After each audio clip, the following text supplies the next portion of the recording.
Manifesto ఈ political పార్టీస్లో manifesto అనేది ఒక ఇంపార్టెంట్ రోల్ని ప్లే చేస్తుంది. ఈ మేనిఫెస్టో అనేది పొలిటికల్ పార్టీస్ గవర్నమెంట్లో రావడానికి ఒక మేజర్ రోల్ని ప్లే చేస్తాయి. మేనిఫెస్టోస్ ఏదైతే ఉన్నాయో ఇవి నథింగ్ బట్ ఏ డాక్యుమెంట్. ఈ డాక్యుమెంట్ అనేది ప్రజలకి వాళ్ళు గవర్నమెంట్లో వచ్చాక ఏం చేస్తారు అని చెప్పే ఒక డాక్యుమెంట్ ఇది. దీన్ని నచ్చిన ప్రజలు వాళ్ళు ఆ పొలిటికల్ పార్టీస్కి ఓటేసి గెలిపిస్తే వాళ్ళు గవర్నమెంట్లోకి వెళ్ళిన తర్వాత చేసే పనులు ఏదైతే ఉంటాయో ఇవన్నీ ఈ మేనిఫెస్టోలో ఇంక్లూడ్ చేసి ఉంటాయి. అయితే ఈ మేనిఫెస్టో అనేది గవర్నమెంట్లోకి రాకపోవడానికి చాలా ఇంపార్టెంట్ రోల్ని ప్లే చేస్తాయి. ఎగ్జాంపుల్ మీరు తీసుకున్నట్లయితే 2019లో ఇప్పుడు ఆంధ్రప్రదేశ్లో ఉన్న వైఎస్ఆర్సీపీ గవర్నమెంట్ ఏదైతే ఉందో అది అధికారంలోకి రావడానికి మేజర్ రోల్ ప్లే చేసింది ఏదైనా ఉందంటే అది మేనిఫెస్టో మాత్రమే. ఏదైతే మేనిఫెస్టో పేరు ఏదైతే ఉన్నదో వైసీపీ వాళ్ళది నవరత్నాలు అనే ఒక బ్రాండ్ ఇమేజ్తో వాళ్ళు ప్రజల్లోకి రావడం జరిగింది. దాంట్లో భాగంగా different type of welfare schemes ఇవ్వడం ద్వారా వాళ్ళు గెలవగలిగారు. సో నేను చెప్పేది ఏంటంటే ద మేనిఫెస్టో ఏదైతే ఉందో అది చాలా చాలా చాలా ఇంపార్టెంట్. మనం ఎంతైనా ఇగ్నోర్ చేయొచ్చు, బట్ అవి ఈ పాలిటిక్స్లో వాళ్ళ గెలుపు అవకాశాల్లో చాలా ఇంపార్టెంట్ రోల్ని ప్లే చేస్తాయి. అయితే ఈరోజు ఇప్పుడు మనకు 2024లో ఒక 10 డేస్లో మనకు ఎలక్షన్స్ ఉన్నాయి కాబట్టి దాంట్లో భాగంగా మనం ఈరోజు ఇటు టీడీపీ, జనసేన, బీజేపీ, ఇటు వైఎస్ఆర్సీపీ ఈ రెండు పార్టీలు వాళ్ళ మేనిఫెస్టోస్ని రిలీజ్ చేయడం జరిగింది, ప్రజల ముందు పెట్టడం జరిగింది. వీటిని మనం ఈరోజు క్లుప్తంగా ఇన్ డీటెయిల్గా డిస్కస్ చేసి దాంట్లో ఉన్న ఇంపార్టెంట్ పాయింట్స్ ఏమేమి ఉన్నాయి, ఇద్దరి మధ్య డిఫరెన్స్ ఏమేమి ఉన్నాయి, అండ్ ఆఖరికి ఇది వాళ్ళు ఇంప్లిమెంట్ చేస్తే ఎన్ని లక్షల కోట్లు దీనికి ఖర్చు అవుతుంది, వీటన్నిటి గురించి మనం ఈ వీడియోలో డిస్కస్ అయితే చేద్దాం. 2024 ఎన్నికల మేనిఫెస్టో రిలీజ్ చేశారు సీఎం జగన్. తెలుగుదేశం, జనసేన, భాజపా కూటమి ఉమ్మడి మేనిఫెస్టోను విడుదల చేసింది. 2 పేజీల మేనిఫెస్టోలో వచ్చే 5 ఏళ్లలో ఏం చేస్తామో చెప్పారు. తెలుగుదేశం ఇప్పటికే ప్రకటించిన సూపర్ 6 తో పాటు మహిళలు, యువత, బీసీలపై హామీల జల్లు కురిపించింది.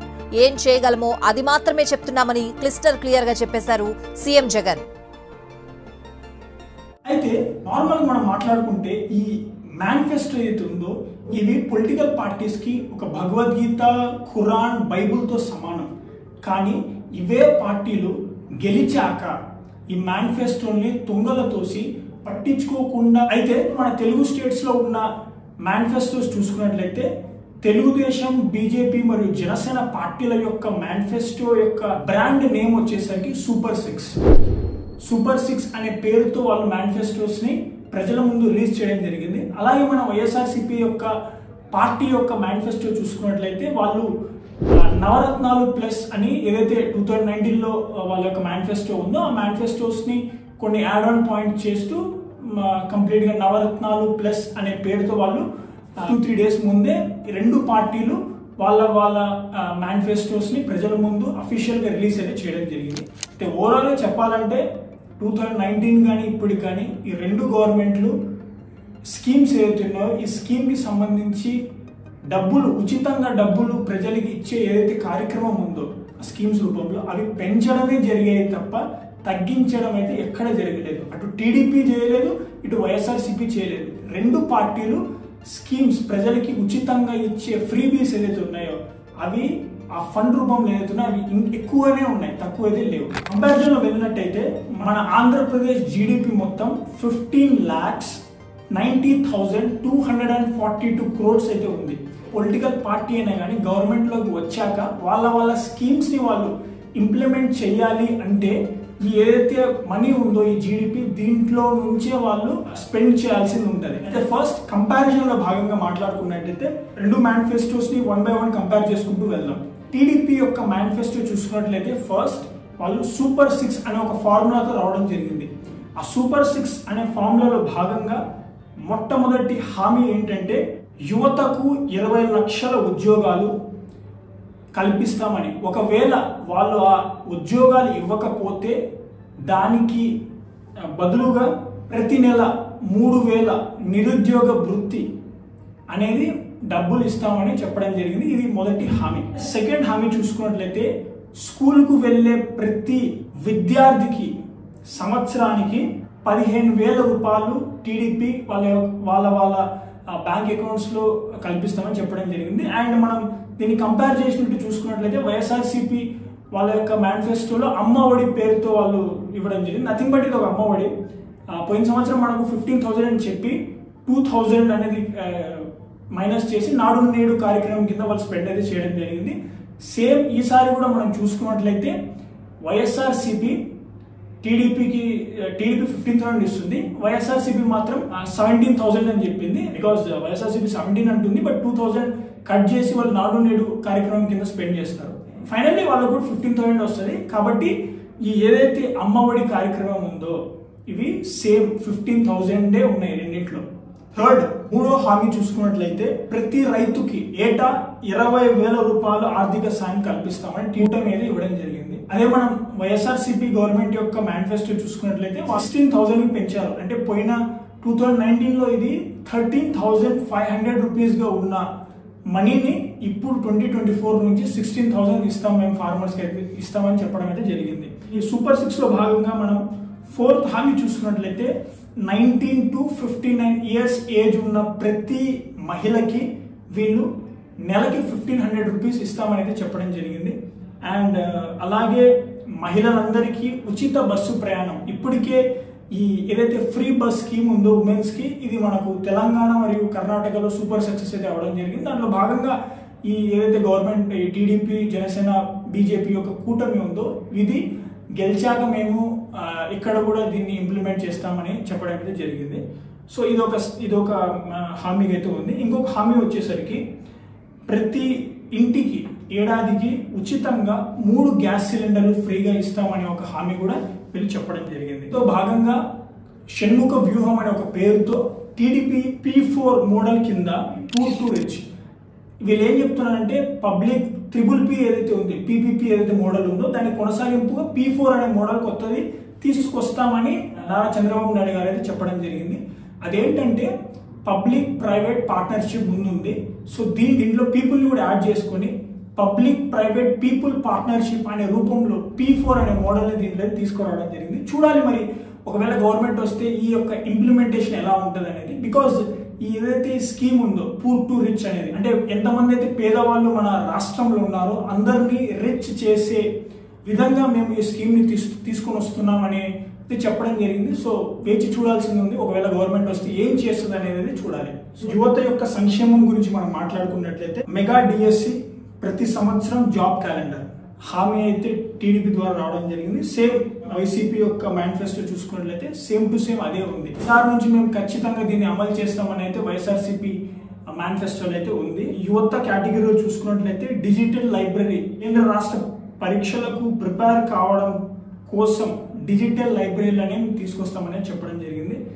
అండ్ 10% ఈడబ్ల్యూఎస్ కోటా ఏదైతుందో దాన్ని కూడా అమలు చేస్తాం అని టీడీపీ మేనిఫెస్టోలో అయితే క్లియర్గా మెన్షన్ చేయడం అయితే జరిగింది. దాంతోపాటు ఒక యూనిక్ ఫ్యూచర్ని ఈసారి టీడీపీ తీసుకొస్తుంది. అదేంటంటే ఇప్పటి వరకు మనం క్యాస్ట్ సర్టిఫికేట్ తీసుకోవాలంటే 6 monthsకి కేవలం 1 yearకి మాత్రమే అప్లికబుల్ ఉండేది. బట్ మొట్టమొదటిసారిగా ఈ ఏదైతే ఈ మేనిఫెస్టో ఉందో టీడీపీ మేనిఫెస్టోలో క్లియర్గా మెన్షన్ అయితే చేయడం జరిగింది. శాశ్వత కుల ధృవీకరణ పత్రాన్ని మేము అందజేస్తామని, అంటే పర్మనెంట్ క్యాస్ట్ సర్టిఫికేట్స్ మేము గవర్నమెంట్లోకి వచ్చిన తర్వాత ఇస్తామనేది చెప్పడం జరిగింది. సో ఇదొక హామీ. నాయ బ్రాహ్మణులు ఎవరైతే ఉంటారో వాళ్ళ యొక్క షాప్కి ఏదైతే ఉంటుందో షాప్కి 200 యూనిట్ల వరకు ఉచిత కరెంట్ అయితే కల్పిస్తామని 2 పార్టీలు సేమ్ ఈ హామీని అయితే ఇవ్వడం జరిగింది. గౌరవ వేతనం కింద టీడీపీ 25,000 ఇస్తామని చెప్తుంది, వైసీపీ మాత్రం 20,000 అయితే ఇస్తామని చెప్తుంది. ఇది ఇద్దరి మధ్య ఉన్న కంపారిజన్. అలాగే మత్స్యకారులకు సంబంధించి చూసుకున్నట్లయితే టీడీపీ 20,000 ఇస్తా అంటుంది, వైసీపీ మాత్రం 5 విడతల్లో 50,000 ఇస్తా అనేది చెప్తుంది. వాలంటీర్ గురించి మాట్లాడుకున్నట్టే టీడీపీ మేనిఫెస్టోలో మాత్రం క్లియర్గా మేము వచ్చిన తర్వాత నుంచి వాళ్ళ యొక్క మనీ ఏదైతే ఉందో అది 5,000 నుంచి 10,000కి ఇంక్రీజ్ చేస్తామని అయితే ఉండడం అయితే జరిగింది. సో వైసీపీ మేనిఫెస్టోలో దానికి సంబంధించి ఏదైతే లేదు. విశాఖపట్నంకి దగ్గరలో ఉన్న భోగాపురం ఎయిర్పోర్ట్ ఏదైతే ఉందో దాన్ని మేము డెవలప్ చేస్తాం.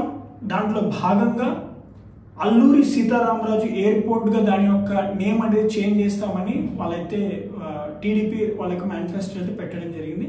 అయితే వైసీపీ చూసుకున్నట్లయితే వాళ్ళు ఇప్పటికే 4,000 కోట్లతో భోగాపురం ఎయిర్పోర్ట్ ఏదైతుందో దాన్ని డెవలప్ చేస్తున్నారు. టీడీపీ హామీ చూసుకున్నట్లయితే ఏదైతే పీపుల్స్ క్యాపిటల్ అని పిలువబడే అమరావతి ఏదైతే ఉందో అమరావతికి వాళ్ళు అల్లూరి సీతారామరాజు యొక్క స్టాచ్యూ కోసం 5 ఎకరాల స్థలాన్ని మేమైతే కేటాయిస్తామని వాళ్ళ యొక్క మేనిఫెస్టోలో వాళ్ళు క్లియర్గా అయితే మెన్షన్ అయితే చేయడం జరిగింది. పెన్షన్లకు సంబంధించి 3,000గా ఉన్న పెన్షన్ని టీడీపీ గవర్నమెంట్లోకి వస్తే 4,000కు పెంచుతామని చెప్తుంది. కంపారిజన్గా మనం వైఎస్ఆర్సీపీది చూసుకున్నట్లయితే వాళ్ళు 250 పెంచి 3,250 ఇస్తాం. 2029 వరకు దాన్ని 3,500గా పెంచి 3,500 అయితే ఇస్తామని అయితే వాళ్ళ యొక్క మేనిఫెస్టోలో అయితే ఇవ్వడం జరిగింది వైఎస్ఆర్సీపీ దాంట్లో. ఎస్సీ ఎస్టీ మైనారిటీ సంబంధించిన అందరికీ 50 ఏళ్ళకే 50 ఇయర్స్కే మేము పెన్షన్ అయితే కల్పిస్తామని కూడా క్లియర్గా అయితే ఇవ్వడం జరిగింది. వైఎస్ఆర్సీపీ గవర్నమెంట్ మాత్రం 45 to 60 ఇయర్స్ ఉన్న వాళ్ళకి ఏదో ఒక రూపంలో పెన్షన్ కావచ్చు లేదంటే చేయూత పథకం కావచ్చు వాళ్లకు 75,000 లబ్ధి చెందే విధంగా మేమైతే తీసుకొస్తామని అయితే వైసీపీ గవర్నమెంట్ వాళ్ళకి మేనిఫెస్టోలో పెట్టడం జరిగింది. అండ్ ముస్లిం మైనార్టీ యొక్క సంక్షేమం గురించి మనం చూసుకున్నట్లయితే ముస్లిం మైనార్టీలకు టీడీపీ ఆర్ వైసీపీ సేమ్ ఇద్దరు 50 ఏళ్ళకే పెన్షన్ని కల్పిస్తామనే మాట అయితే క్లియర్గా చెప్పడం జరిగింది. అండ్ వ్యవసాయం గురించి మనం మాట్లాడుకున్నట్లయితే టీడీపీ మరియు వైసీపీ మేనిఫెస్టోలో సేమ్ ఒకటే ఉంది. 9 గంటల నాణ్యమైన ఉచిత కరెంట్ ఫ్రీ ఎలక్ట్రిసిటీ అయితే మేము ఇస్తామనైతే. అండ్ నెక్స్ట్ టీడీపీ మేనిఫెస్టోలో మాత్రం దీని కొనసాగింపుగా ప్రతి పార్లమెంట్ నియోజకవర్గంలో 1000 ఎకరాలతో సేంద్రియ వ్యవసాయం 0 బడ్జెట్ న్యాచురల్ ఫార్మింగ్ కింద వారికి ఆర్థిక సాగు మార్కెటింగ్ అంశాల్లో తోడ్పాటు కల్పిస్తామని మాత్రం టీడీపీ మేనిఫెస్టో అయితే ఇవ్వడం జరిగింది. అలాగే డ్రిప్ ఇరిగేషన్లో 90% సబ్సిడీ కూడా కల్పిస్తామని అయితే దీంట్లో మెన్షన్ చేయడం జరిగింది. అయితే వైఎస్ఆర్సీపీ మేనిఫెస్టోలో మాత్రం వైఎస్ఆర్ జలకళ పథకం కింద ఫ్రీగా బోర్లు వేపిస్తామని వాళ్ళ వైసీపీ మేనిఫెస్టోలో అయితే ఉండడం జరిగింది. ఇది టీడీపీ మేనిఫెస్టోలో ఇలాంటి స్కీమ్ ఎలాంటిది అయితే లేదు. ఫ్రీ బోర్ స్కీమ్ ఏదైతే ఉందో ఇది టీడీపీ మేనిఫెస్టోలో లేదు. టీడీపీ మేనిఫెస్టోలో ల్యాండ్ టైటిలింగ్ యాక్ట్ ఏదైతే ఉందో దాన్ని రద్దు చేస్తామని ఉంది. ఇరిగేషన్ ప్రాజెక్ట్లో భాగంగా టీడీపీ మేనిఫెస్టోలో పోలవరం కంప్లీట్ చేస్తామనేది ఇవ్వడం జరిగింది. అండ్ వైసీపీ కూడా సేమ్ రాబోయే నెక్స్ట్ 5 ఇయర్స్లో మేము పోలవరాన్ని కంప్లీట్ చేస్తామనేది వాళ్ళ యొక్క మేనిఫెస్టోలో కూడా దీన్ని యాడ్ చేయడం జరిగింది. వైద్య ఆరోగ్యం పరంగా చూసుకున్నట్లయితే దేశంలోనే మొట్టమొదటిసారిగా రాష్ట్రంలో ప్రతి కుటుంబానికి 25 లక్షల ఆరోగ్య బీమా కల్పిస్తామని టీడీపీ జనసేన మరియు బీజేపీ వాళ్ళ యొక్క మేనిఫెస్టోలో ఇంక్లూడ్ అయితే చేయడం జరిగింది. అండ్ వాళ్ళు దీన్ని ఒక భాషగా మెన్షన్ చేస్తూ చెప్తున్నారు. చంద్రన్న బీమా పథకం కింద సహజ మరణాలు నార్మల్గా చనిపోయిన వాళ్ళకి 5 లక్షలు, ప్రమాదవస్తు ఎవరైనా చనిపోతే వాళ్ళకు 10 lakhs బీమా సౌకర్యం కల్పిస్తామని టీడీపీ మేనిఫెస్టోలో ఉంది. ఎస్ఆర్సీపీ మేనిఫెస్టోలో మాత్రం ప్రత్యేకంగా గిగ్ వర్కర్స్ ఎవరైతే ఉంటారో, గిగ్ వర్కర్స్ అంటే ఈ ఫ్లిప్కార్ట్, జొమాటో, స్విగ్గీ దీంట్లో పనిచేస్తుంటారో వాళ్ళకి ప్రమాదవశాత్తుగా ఎవరైనా చనిపోతే వాళ్ళకి 5 lakhs బీమా కల్పిస్తామని మనీ కల్పిస్తామని వైఎస్ఆర్సీపీ మేనిఫెస్టో అయితే వాళ్ళు మెన్షన్. టీడీపీ మేనిఫెస్టోలో విద్యుత్ ఛార్జీలు ఏదైతే ఎలక్ట్రిసిటీ ఛార్జెస్ ఉన్నాయో దాన్ని మేము తగ్గిస్తామని చెప్పడం జరిగింది. మద్యపానం ధరలు ఏదైతే ఉందో దాన్ని నియంత్రిస్తామని కూడా టీడీపీ యొక్క మేనిఫెస్టోలో వాళ్ళు క్లియర్ కట్ అయితే ఇవ్వడం జరిగింది. అలాగే అన్నా క్యాంటీన్ ఏర్పాటు చేసి అన్నా క్యాంటీన్ మరియు డొక్కా సీతమ్మ గారి స్ఫూర్తితో పేదలందరికీ ఆకలి టీడీపీ మేనిఫెస్టో అది ఇవ్వడం జరిగింది. ఉచిత ఇసుక విధానం అమలు చేస్తామని మాత్రం మెన్షన్ చేయడం జరిగింది. క్యాపిటల్ విషయానికి వస్తే టీడీపీ మాత్రం అమరావతిని డెవలప్ చేస్తూ ఉంటుంది, వైఎస్ఆర్సీపీ మాత్రం విశాఖపట్నాన్ని డెవలప్ చేస్తామని మాత్రం చెప్పడం అయితే జరుగుతుంది. ఉక్కు పరిశ్రమను పరిరక్షిస్తాం, విశాఖ కేంద్రంగా రైల్వే జోన్ ఏర్పాటు చేస్తాం, విశాఖను ఆర్థిక రాజధానిగా అభివృద్ధి చేస్తామని వాళ్ళైతే మెన్షన్ చేయడం జరిగింది. ఆయన రాయలసీమకు సంబంధించి తయారు చేస్తాం, హార్టికల్చర్ హబ్ మరియు విత్తన రాజధాని రాయలసీమని దిద్దుతాం అని టీడీపీ అయితే వాళ్ళ మేనిఫెస్టోలో ఇవ్వడం అయితే జరిగింది. రిలేషన్ కలిగిన ప్రతి జర్నలిస్ట్కి ఉచిత ఇళ్ల నిర్మాణం చేపిస్తామని టీడీపీ 60% వరకు గవర్నమెంటే పెట్టుకుంటుందని వైసీపీ వాళ్ళ యొక్క మేనిఫెస్టోస్లో క్లియర్ కట్గా అయితే మెన్షన్ అయితే చేయడం జరిగింది.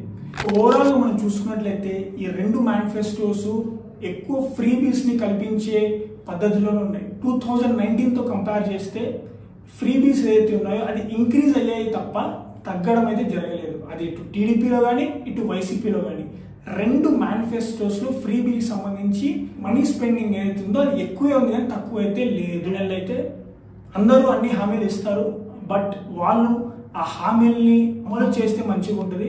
ఈ వీడియో అయితే జస్ట్ ఒక 10 days ఉన్నాయి కాబట్టి మీ ఓటు, అదే మీ అమూల్యమైన ఓటుని అనుకున్న పొలిటికల్ పార్టీకి వేసి అది గవర్నమెంట్లకి తెచ్చుకోండి. అండ్ వచ్చిన తర్వాత వాళ్ళు పని చేయకపోతే చొక్కా పట్టుకోవడం నిలదేయండి. ఇది వీడియో. Thanks for watching. ఈ వీడియో మీకు నచ్చినట్టయితే లైక్ చేసి సబ్స్క్రైబ్ చేయండి. మళ్ళీ వచ్చే మంచి వీడియోతో మళ్ళీ కలుద్దాం. Thanks for watching. ఖుదా హాఫిజ్. జై హింద్.